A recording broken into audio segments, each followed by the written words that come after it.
নমস্কার, কেমন আছেন সবাই? আমার ছোট্ট ভিডিও দেখার জন্য আপনাদের স্বাগত জানাই। আগের ভিডিওতে আমি বলেও ছিলাম যে গঙ্গোত্রী ট্যুরে আমরা গঙ্গোত্রী থেকে ফেরার পথে আমরা মধ্যিখানে একটা দিন হার্শিলে কাটিয়েছিলাম।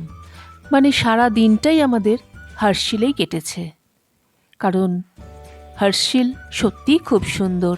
সেটা নিশ্চয়ই একটুও আমার ভিডিও দেখলে বুঝতে পারছেন। ভীষণ সুন্দর। হোমস্টে থেকে পরের দিন ভোরবেলা আমরা বেরোলাম, একটু পিছনের দিকের বাগানে গেলাম। দেখি গাছের নিচে প্রচুর আপেল পড়ে আছে।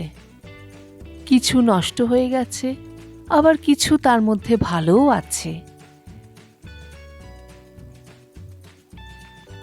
ভালো খারাপের মধ্যে থেকেই একটি ছোট্ট আপেল আমি আবার কুড়িয়েও পেলাম। বেশ আনন্দ লাগছিল। বাইরে বেড়াতে এলে আমরা যে কখন মনের দিক থেকে বাচ্চা হয়ে যাই সেটা কাকিমাকে দেখেই বুঝলাম। এরপর আমরা গেলাম ওখান থেকে রঙ্গলি মায়ের মন্দির। তখন একটু বেলা হয়ে গেছে, 10:30 11টা হবে। রাস্তাটা এত সুন্দর, দুধারে শুধু আপেল গাছ, তার মধ্যে মধ্যে একটা দুটো করে আপেল হয়ে আছে। কারণ সেই সময় তো ঠান্ডা পড়ার সময়, গাছ থেকে তখন আপেল নামানো হয়ে গেছে। ওই যে রঙ্গলি মায়ের মন্দির যাবার গেট, আর দূরে শ্বেত শুভ্র হিমালয় পাহাড়পথ আমাদেরকে ওয়েলকাম জানাচ্ছে। হাঁটতে থাকলাম, বেশ ভালো লাগছিল।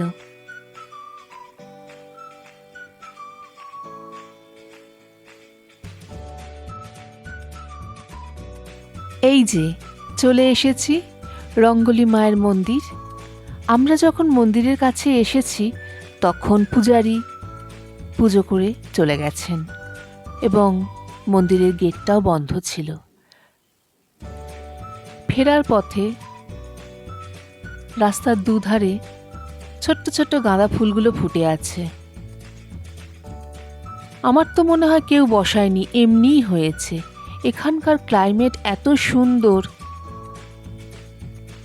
চোখে পড়ল ভাগীরথী। সে তার নিজের গতি নিয়ে এগিয়ে যাচ্ছে তার গন্তব্যস্থলে। আমরা যখন এই ব্রিজটার উপরে উঠেছি, প্রচণ্ড হাওয়া। এই যে দেখছেন পাহাড়টি, এর নিচে যে মন্দির, এই মন্দিরে ডিফেন্সের আর্মিরা এসে পুজো করেন।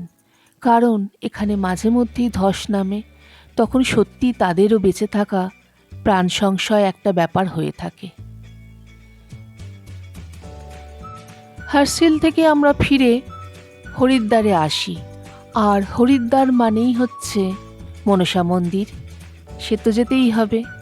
যদিও আমার মনসা মন্দির আগে ঘোরা, তাও আমাদের সঙ্গে যারা ছিলেন তাদের ঘোরা ছিল না। সকলের মত ইচ্ছা অনুযায়ী ঠিক করা হলো মনসা মন্দির যাওয়া হবে। মনসা মন্দির হেঁটেও যাওয়া যায়, আবার রোপওয়েতেও যাওয়া যায়। আমরা রোপওয়েটাকেই সিলেক্ট করেছিলাম। আর গাড়োয়াল মানে সে তো শুধু সবুজ আর সবুজ, সবুজের সমারোহ।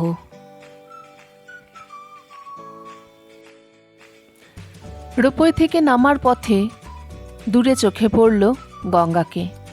কালী পুজোর সময় তো গঙ্গার জল তখন আটকে দিয়ে গঙ্গাকে পরিষ্কার করা হয়, যার জন্য সেরকম জলের স্রোত আমরা হরিদ্বারে দেখতে পাইনি। মনসা মন্দির দেখে আমরা পরে বিকেলের দিকে চলে আসি হরিদ্বারের গঙ্গা আরতি দেখবার জন্য।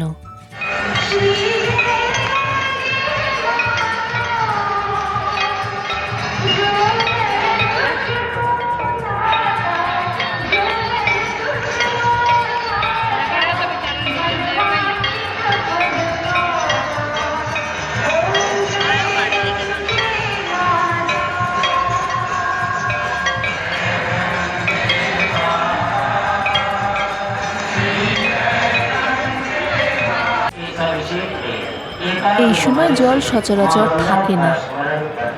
চলুন, আমার গঙ্গোত্রী পর্ব এখানেই শেষ হলো।